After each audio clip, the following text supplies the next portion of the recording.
Break के बाद फिर से आपका स्वागत है न्यूज़ पंच में। और अब बात करते हैं अमेरिकी राष्ट्रपति डोनाल्ड ट्रंप के बड़े बयान की। जी हाँ, बड़ा बयान, क्योंकि उन्होंने ईरान के हमलों की तुलना हिरोशिमा और नागासाकी से की है और कहा है कि उन हमलों का मकसद दूसरे विश्व युद्ध को रोकना था और ईरान पर हमले का मकसद परमाणु कार्यक्रम को रोकना था। ट्रंप का कहना है कि ईरान का परमाणु सपना अधूरा रह गया है। वहीं ईरान ने भी स्वीकार कर लिया है कि उसके परमाणु कार्यक्रम को खासा नुकसान हुआ है। अब आगे क्या होगा? क्या ईरान का परमाणु हथियार बनाने का सपना टूट गया है? ये सवाल इसलिए भी उठते हैं क्योंकि ईरान की संसद ने संयुक्त राष्ट्र परमाणु निगरानी संस्था अंतर्राष्ट्रीय परमाणु ऊर्जा एजेंसी के साथ सहयोग निलंबित करने वाले विधेयक को मंजूरी दे दी। ये कदम हाल ही में अमेरिका द्वारा ईरान के 3 परमाणु स्थलों एस्फान, फोर्डो और नतांज में ऑपरेशन मिडनाइट हैमर के बाद लिया गया।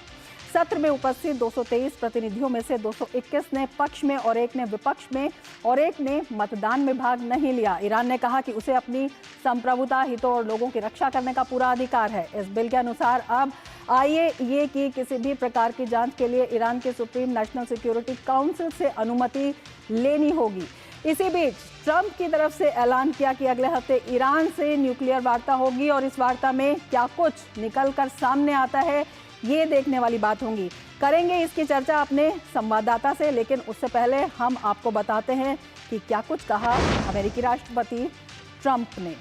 अगर हम उनकी बात करें तो उन्होंने कहा कि ईरान पर हिरोशिमा और नागासाकी जैसा हमला, अमेरिकी राष्ट्रपति ट्रंप का ये बड़ा बयान है जिसकी उन्होंने ईरान के हमलों की तुलना हिरोशिमा और नागासाकी से की है। उन्होंने कहा है कि दोनों शहरों ने झेला था परमाणु बमों का हमला, लेकिन ये जो तुलना उन्होंने की है इस पर जो है सभी की नज़र है। उन्होंने कहा कि परमाणु हमलों का मकसद द्वितीय विश्व युद्ध को ख़त्म करना था और अमेरिका ने पर्ल हार्बर का बदला लेने के लिए बम गिराए। तो उन्होंने ईरान पर जो हमले की तुलना हिरोशिमा और नागासाकी से की है और ये भी कहा है कि परमाणु ठिकानों पर हमले के बाद ही युद्ध रुका। तो इसका उन्होंने अपनी तरफ से एक तर्क भी दिया है।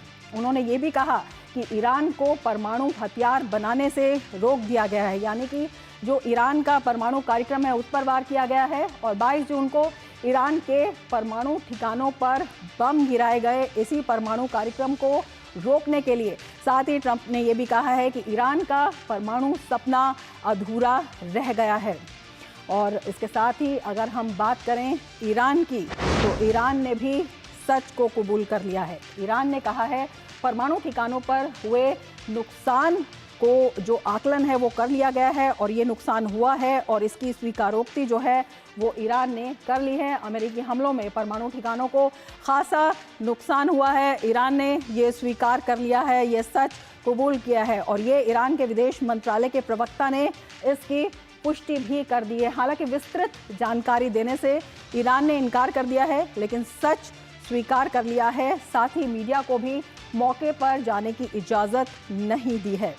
तो परमाणु कार्यक्रम को नुकसान हुआ है, ईरान ने स्वीकार किया है, लेकिन कितना नुकसान हुआ है इसका विस्तृत विवरण देने से इनकार कर दिया है।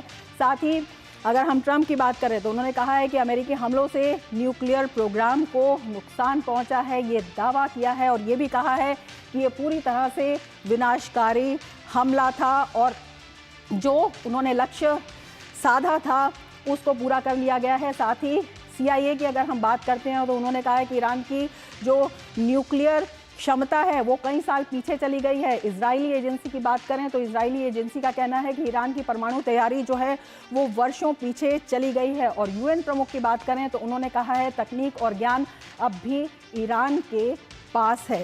तो ईरान के न्यूक्लियर प्रोग्राम पर ये अलग अलग दावे हैं जो विभिन्न एजेंसियों के द्वारा किए गए हैं।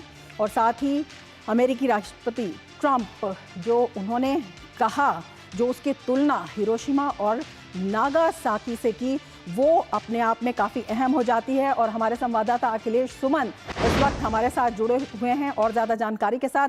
अखिलेश, आपसे यही जानना चाहेंगे, ट्रंप की ये तुलना, लगातार ट्रंप बयान दे रहे हैं और अब ये बयान किस तरह से देखा जाए? देखिए, निश्चित तौर पे ट्रंप का ये जो बयान है वो काफी काफी कंट्रोवर्शियल है। आप मान सकती हैं कि इस तरह का बयान नहीं दिया जाता अंतर्राष्ट्रीय राजनीति में। इतिहास के उस पन्नों को जिसको पूरी दुनिया काला अध्याय मानती है, पहला परमाणु बम गिराया गया हिरोशिमा और नागासाकी में, और उसके चलते आज भी लोग उस विभीषिका से पूरी तरह मुक्त नहीं हो पाए हैं।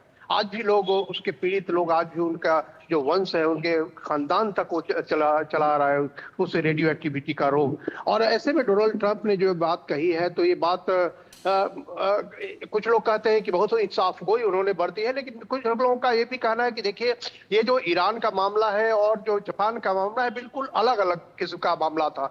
जापान का मामला था कि उन्होंने एक धुरी बनाया रखी थी, एक कोलिशन था, और उस कोलिशन के जरिए वो पूरी दुनिया के जो फासिस्ट ताकतें हैं वो हमला कर रही थी डेमोक्रेटिक ताकतों पे।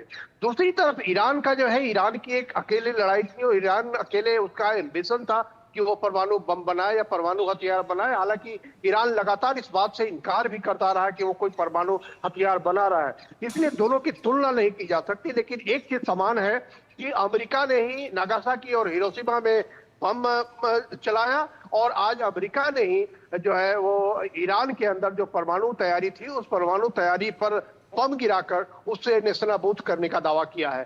तो ये दो चीजें हैं कि दोनों में एक्टर अमेरिका ही है, और दोनों दो तरह के एशिया के दो राष्ट्र हैं, एक तरफ जापान, दूसरी तरफ ईरान। दोनों इसके कह सकते हैं कि इसकी जद में, हमले की जद में आए हैं।